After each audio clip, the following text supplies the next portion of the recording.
अभिषेक झा, आपके तो अपने ही नाराज होने लगे। अफजल अब्बास, गुलाम रसूल बलियावी, कासिम अंसारी ने भी पार्टी छोड़ दी है। वो कह रहे हैं कि भाई जल्दबाजी में लाया गया है बिल, मुसलमानों को लग रहा है उनकी बात सुनी नहीं जा रही। अनसुनी कर दी आपने अपने ही वोट बैंक की बात, आप अनसुनी कर रहे हैं क्या? एकदम ऐसा नहीं है संदीप जी। नीतीश कुमार जी ने आज तक जितना काम किया है मुस्लिम समाज के लोगों के लिए, वो अभूतपूर्व रहा।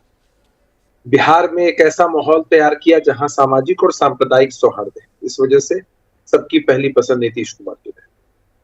अब कुछ विवशताओं को समझना जरूरी है। भाई होता यह है कि आप एक पार्टी, एक दल बनाते हैं, उसमें बहुत सारे लोग रहते हैं। 100% सबकी महत्वाकांक्षा, सबकी इच्छा के अनुरूप काम हो पाए, ऐसा कभी नहीं होता है। उसी में बहुत सारे लोग अपनी बातों कहते हैं, विरोध करते हैं। सबके पास लोकतांत्रिक अधिकार है।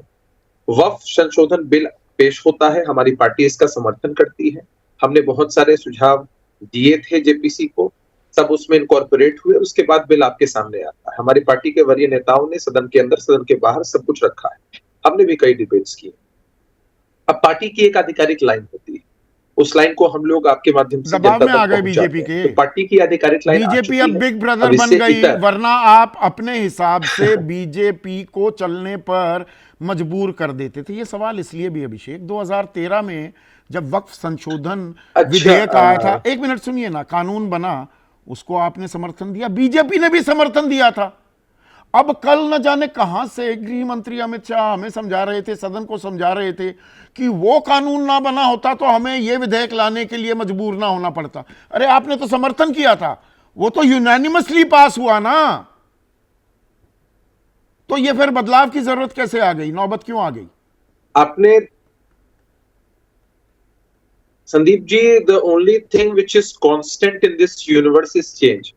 जो सबसे स्थायी चीज इस ब्रह्मांड में है वो बदलाव। पलटी मार गए तो मतलब समय के साथ अगर लगता है कि किसी चीज में बेहतरी के लिए बदलाव कर सकते हैं, नहीं पलटी वाली बात के लिए ये और मैं पलटी एक और मार बात का गए। जवाब देना चाहता हूं। आपने कहा नहीं, रुकिए।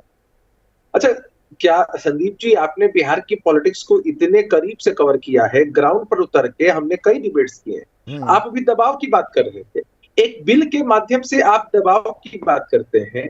हमारी पार्टी की कितनी सीटें हैं बिहार में आपको मालूम है? अब नीतीश कुमार जी सूबे के जो मुखिया पार्टी वैष्णव जनतो ने कहिए, है? पर विवाद, गैर जरूरी विवाद बीजेपी के एक नेता अश्विनी चौबे खड़ा करते हैं तो आंखें तरेरती है। यहां पर बिल्कुल मिमियाती क्यों दिखाई दे रही है? क्यों, कहां में भी आ रहे हैं? सवाल ही नहीं पैदा होता है। मुसलमानों की हकमारी कहीं होगी तो हम चुनौती के लिए तैयार हैं। लेकिन आप एक बात बताइए ना कि इस बिल से दिक्कत क्या है? मान लीजिए कि आपकी नजर में ही कोई दिक्कत आपको महसूस हो रही हो। नहीं, मेरा तो पहला सवाल मैंने पूछा 2013 में सर्वसम्मति से, एक मिनट, वो मॉनिटरिंग पर भी आते हैं, सर्वसम्मति से जो कानून बना, आज वो इतना नागवार क्यों गुजर रहा है? वो तो सबने पास कराया था। तो एक बात बताइए, तो क्या उसमें अगर कोई सकारात्मक बदलाव का समय आएगा तो हम क्या कहेंगे? नहीं, हमने एक बार कर दिया है सो बढ़िया है। अच्छा, आप अब मुझे इसमें बताइए 2013 में जो हिंदू श्राइन बोर्ड जो है उसमें मुसलमानों के लिए जगह होनी चाहिए क्या? मुस्लिम वक्फ बोर्ड है तो 4 गैर मुस्लिम उसमें जगह क्यों रखी जाए? ये तो फिर आगे चल के गुरुद्वारों में करने लगोगे, गिरजाघरों में करने लगोगे। ये सवाल उठाया संजय सिंह ने आज राज्यसभा में। मैं एक बहुत सिंपल उदाहरण आपको देता हूं। तिरुपति बालाजी हिंदू समाज का एक बहुत सुप्रसिद्ध मंदिर है। वहां भी तो उनकी जो कमिटी होती है उसमें नॉन हिंदूज हैं, और बहुत सारे स्टेट्स ऐसे हैं जहां के वक्फ बोर्ड में नॉन मुस्लिम्स भी हैं। मतलब प्रावधान है, आज तक हुआ नहीं। वहां से 12 लोगों को इसलिए निकाल दिया गया क्योंकि वो हिंदू परंपराओं, रीति रिवाजों का पालन नहीं कर रहे थे। कागज में होना और उसको दरअसल जमीन पर उतार देने में भी फर्क होता है।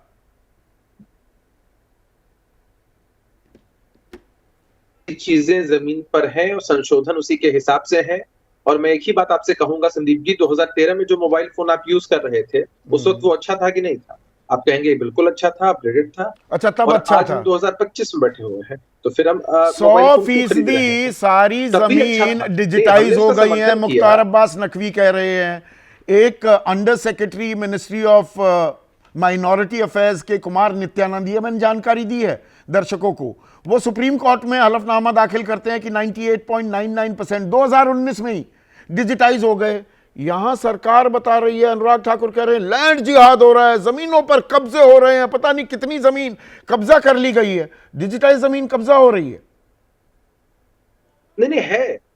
अच्छा, इस बात को किसने स्वीकारा? संदीप जी, आप एक बात कह रहे हैं, साल 2010 में लालू प्रसाद यादव जी, जिनकी पार्टी अब इतनी खिलाफत कर रही है इस बिल की, उन्होंने सदन के पटल पर स्वीकारा कि हाँ बिल्कुल सही स्वीकारा। 2000 ये डिजिटाइजेशन की प्रक्रिया 2011 से शुरू हुई अभिषेक, ये जानकारी भी दे दूं आपको। नहीं, ये कोई टेंडेंसी लगातार हम कानून बनाते हैं, चीजें अपग्रेड होती हैं, लेकिन उसके बावजूद कुछ लोग होते हैं जो गड़बड़ी करते हैं। हमको अगर तथ्य उस पर मिल रहे हैं तो हम इस बात को कैसे? अच्छा, एक चीज बताइए ना, मैं समझ गया, मोटी दिक्कत इस बात पे है ना कि कब्जे कर लेता है वक्फ। ये जो चीन ने हमारी जमीन पर कब्जा किया हुआ है, 50,000 वर्ग किलोमीटर है, उसको अगर एकड़ में करो तो वो लगभग 1 करोड़ एकड़ से ऊपर हो जाती है। 9,40,000 एकड़ कुल मिलाकर वक्फ की संपत्तियां हैं। और जो पाकिस्तान अधिकृत कश्मीर है वो है 1,93,00,000 एकड़ जमीन। वो कब्जा वापस ले लो ना। नहीं, वो भी मुद्दा है संदीप जी, वो भी मुद्दा है। वो भी वापस होगा, लेकिन इसका ये मतलब नहीं है कि अगर वक्फ के माध्यम से जो रेवेन्यू भी जनरेट हो रहा है वो भी मिसयूज हो, तो उसको भी सरकार ऐसे ही जाने दे। और आपने एक बात कही थी, मैं जवाब दे दूं इससे पहले कि आप दूसरे वक्ता के पास चले जाएं। आपने कहा कि किस तरह का दबाव है। नीतीश जी पर न दबाव चलता है न प्रभाव चलता है, इसलिए हमारी कितनी भी सीटें हैं, गठबंधन का स्वरूप कैसा भी हो, नीतीश कुमार जी सीएम रहते हैं, तो उस लिहाज से, जिस लिहाज से आप इस बिल के समर्थन को देख रहे हैं, उस लिहाज से तो हर पार्टी सत्ता की सौदेबाजी कर ली ना कि मुख्यमंत्री बने रहने दो, कर दूंगा मैं वक्फ का समर्थन। यही तो पूछ रहा हूं मैं, आपने अब मेरी बात को तस्दीक कर रहे हैं। ऐसा नहीं होता है संदीप जी। हम मुख्यमंत्री रहते हुए भी हम लोगों ने कई स्टैंड्स अलग लिए हैं और आपने ही कवर किया है उन न्यूज को। ऐसा नहीं है, पार्टी का अपना इकबाल है, पार्टी के लोगों का विवेक है। हमने भी लोगों से बात की, उसके बाद हम इस नतीजे मतलब हालत ये हो गई है 2000 अभी आपका भी कोई मुस्लिम विधायक नहीं है, गलत तो जानकारी नहीं दे रहा मैं? गलत जानकारी है संदीप जी। विधायक, विधान परिषद की बात मत करने लगना, आप एमएलसी मत गिनाने लगना। एमएलए है आपका कोई? एकदम नहीं, मैं विधायक ही बता रहा हूं। अब विधान परिषद की बात करने लगेंगे। मंत्री भी है। हाँ। नहीं, विधानसभा की बात मैं आपको बता रहा हूँ। जमा खान साहब हमारी पार्टी के विधायक के साथ साथ मंत्री भी हैं, सबको मालूम है ये बात। अल्पसंख्यक कल्याण मंत्री वही हैं।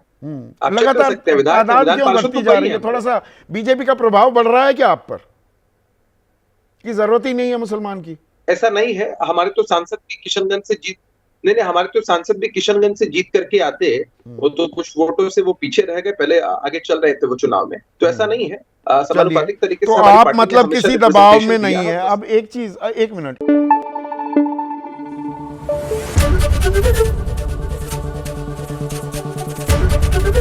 एबीपी न्यूज आपको रखे आगे।